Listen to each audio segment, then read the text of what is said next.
Ah, hello.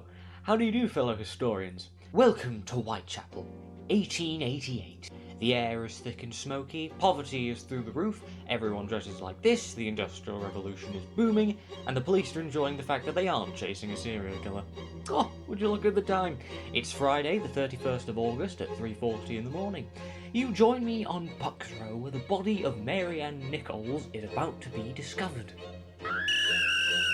And I think they just found her. But who could have done this? Well, I'm afraid that for the next 4 months, London will be gripped in terror at the hands of the Ripper. Now, we have the Ripper in the studio tonight to answer a couple of questions for us. Now, Mr. Ripper, why did you do this?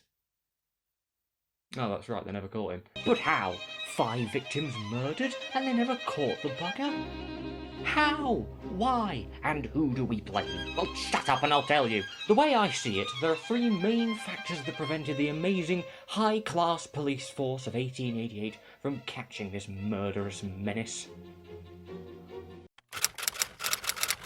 One of them was the police. Nowadays, if a murder like this were to take place, the police would have access to tons of equipment, like security cameras, forensic science, decent transportation, multiple stations set up over a wide area, and a bunch of other cool stuff.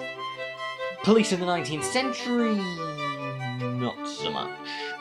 I mean, come on, who needs forensic science when you have a wooden baton, a wooden rattle, a gas lamp, and a whistle?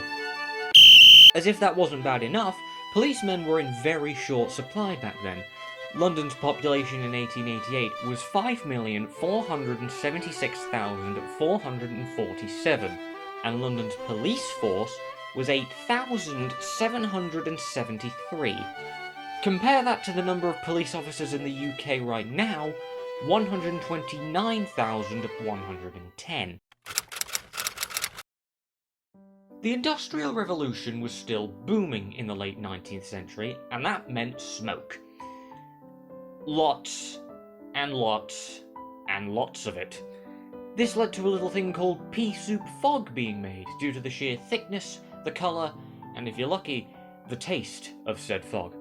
So, you have a critically small police force, a murderer who murders whenever he feels like it, and a fog so thick it's comparable to walking through soup. Well, that would really help anyone who wanted to, oh, I don't know, murder someone. Another thing to keep in mind was the sheer size of Whitechapel.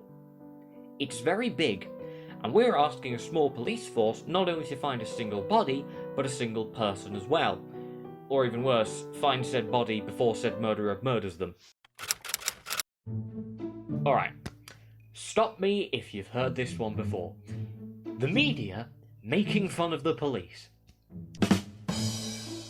Okay, given the fact that police had essentially no clue what they were doing or where to start with this kind of murder investigation, the media saw the perfect opportunity to ridicule the ever-loving hell out of them for their lack of anything.